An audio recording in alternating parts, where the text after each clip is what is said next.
नमस्कार बच्चों, कैसे आप सब। उम्मीद है अच्छे से होंगे। चलिए आज की क्लास स्टार्ट करते हैं। कल हमने किया था भाषा, व्याकरण और साहित्य पाठ में से भाषा किसे कहते हैं, भाषा के कितने रूप हैं, राष्ट्रभाषा किसे कहा जाता है और मातृभाषा किसे कहा जाता है। साथ ही हमने पढ़ा था भी हमारी संविधान के द्वारा हमें हमारे देश में कितनी भाषाओं को मान्यता दी गई है। आज हम करेंगे टॉपिक लिपि। लिपि क्या है? लिपि भाषा का लिखित रूप है। लिपि भाषा का लिखित रूप है। ध्वनियों को लिखकर प्रकट करने के लिए ध्वनि चिन्हों का प्रयोग कर जिस विधि का प्रयोग किया जाता है वह लिपि कहलाती है। अब हम बोल रहे हैं, आप मेरी भाषा को सुन रहे हो, परंतु अगर मैं आपको लिख कर देना चाहूँ तो मुझे लिपि चिन्हों की आवश्यकता पड़ेगी। तो लिपि जो है वो भाषा का लिखित रूप है। ये हर भाषा के लिए अलग अलग लिपि चिन्ह होते हैं। भारतीय जो भाषा है हिंदी, उसके लिए मुख्य रूप से देवनागरी का प्रयोग किया जाता है। अब ये कुछ भाषाएं और उनकी लिपियां हैं। हिंदी की लिपि है देवनागरी, संस्कृत की देवनागरी, अंग्रेजी की रोमन, उर्दू की फारसी, पंजाबी की गुरमुखी, बंगाली की बांग्ला, नेपाली की देवनागरी, मराठी की देवनागरी। अब हम करेंगे व्याकरण। व्याकरण क्या है? अब मैं एक सेंटेंस बोलूँगी, लड़की भागता है। अब ये क्या है? ये वाक्य क्या है? गलत है। सही वाक्य क्या होगा? लड़की भागती है। ये जो हमने अभी जो वाक्य को सही किया, ये हमने कैसे किया? ये जो व्याकरण के नियम बने हुए हैं उसके अनुसार हमने इसको सही किया। अब ये व्याकरण क्या है? व्याकरण भाषा को शुद्ध रूप में बोलना, पढ़ना और लिखना सिखाती है हमें। ठीक है, चलिए व्याकरण पढ़ते हैं। प्रत्येक भाषा को शुद्ध रूप से बोलने, पढ़ने और लिखने के कुछ नियम होते हैं। व्याकरण हमें इन नियमों का ज्ञान कराती है। व्याकरण ही भाषा के स्वरूप को संवार कर उसे शुद्ध बनाता है। अब व्याकरण की परिभाषा क्या है? व्याकरण वह शास्त्र है जो हमें भाषा को शुद्ध रूप में बोलना, लिखना और पढ़ना सिखाते हैं। व्याकरण को समझने के लिए हमें उसके विभागों का ज्ञान होना चाहिए। व्याकरण के 3 विभाग होते हैं। पहला है वर्ण विचार, दूसरा है शब्द विचार और तीसरा है वाक्य विचार। अब वर्ण विचार क्या है? वर्ण विचार इसके अंतर्गत वर्णों के भेद, उनके उच्चारण और स्वरूप का अध्ययन किया जाता है। अर्थात हमारे जो वर्ण हैं, स्वर और व्यंजन, वर्ण विचार के अंदर हमें उनके बारे में, उनका उच्चारण कैसे करना है और उनको किस प्रकार लिखना है, उनका क्या स्वरूप है, वो वर्ण विचार के अंतर्गत आता है। अब स्वर और व्यंजन आप समझते होंगे। स्वर क्या होता है? अ, आ, ई और व्यंजन क, ख, ग। समझ गए होंगे आप। अब है आगे शब्द विचार।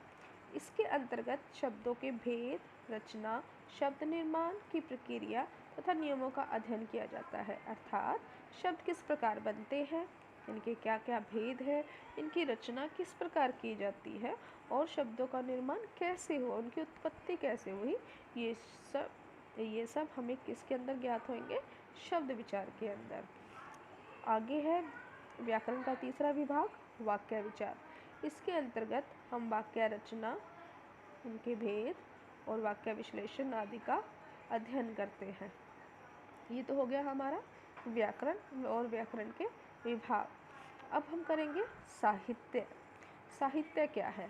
प्रत्येक भाषा में निहित ज्ञान की बातों को अपनी आने वाली पीढ़ियों के लिए संचित किया जाता है। उस संचित कोश को उस भाषा का साहित्य कहा जाता है। ये क्या है?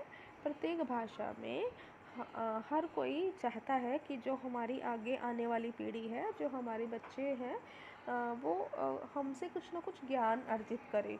तो ऐसा ही हुआ है पहले भी। हमारे जो पूर्वज हैं उन्होंने हमारे लिए जो ज्ञान संचित किया, संचित मतलब इकट्ठा किया, उन्होंने उनको एक लिखित रूप दिया, और जो लिखित रूप है वो हमारा क्या है? साहित्य है। साहित्य ही किसी समुदाय, जाति या वर्ग के वर्तमान और अतीत की झांकी प्रस्तुत करता है। जो हमारा साहित्य है वो ही बताता है कि हमारा समुदाय कैसा है, हमारी जाति कैसी है, हमारा वर्ग कैसा है, और वर्ग जो भी है वो आज कैसे है और पहले कैसे था। ये सब हमें हमारा साहित्य ही बताता है। अब हमें पता है कि हमसे हमारे जो पूर्वज हैं वो राम के वंशज हैं, या फिर हमसे पहले कौन कौन से व्यक्ति हुए, महान व्यक्ति हुए हैं, राजा महाराजा कौन कौन है, ये सब हमें कहाँ से पता चला है? हमारे साहित्य में ही लिखा हुआ है ना। चलिए, यह मानवीय अनुभूति के विभिन्न पक्षों को स्पष्ट करता है। ये हमारे मानव की अनुभूतियों के विभिन्न पक्षों को, हमारे जो जीवन के अलग अलग रूपों को स्पष्ट करता है। साहित्य की विधाओं में विभिन्न कविता, कहानी, नाटक, निबंध, आलोचना, उपन्यास आदि आते हैं। साहित्य के अंदर क्या क्या आता है? कविता, कहानी, नाटक, निबंध, आलोचना आदि, उपन्यास आदि सब कुछ साहित्य में आते हैं।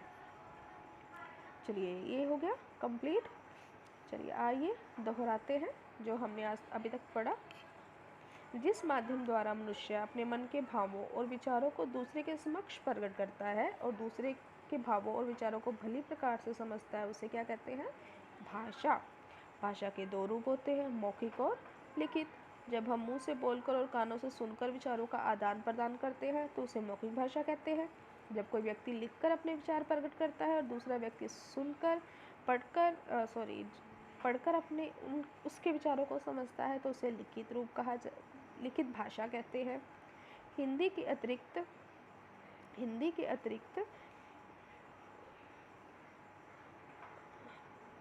अतिरिक्त हमारे देश में कई भाषाएं हैं, जिनमें से 22 भाषाओं को संविधान द्वारा भाषा के रूप में मान्यता मिली है।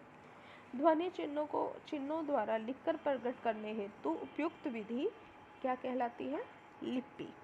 साहित्य किसी समुदाय, जाति या वर्ग के वर्तमान और अतीत की झांकी प्रस्तुत करता है। व्याकरण द्वारा हम किसी भी भाषा को शुद्ध रूप से बोलना, लिखना और पढ़ना सीखते हैं। व्याकरण के 3 विभाग होते हैं: वर्ण विचार, शब्द विचार और वाक्य विचार। किसी भी भाषा में निहित ज्ञानवर्धक बातों को उस भाषा के साहित्य द्वारा ही सुरक्षित रखा जाता है। ये है हमने जो आज पूरे चैप्टर में पढ़ा। उम्मीद आपको समझ आया होगा।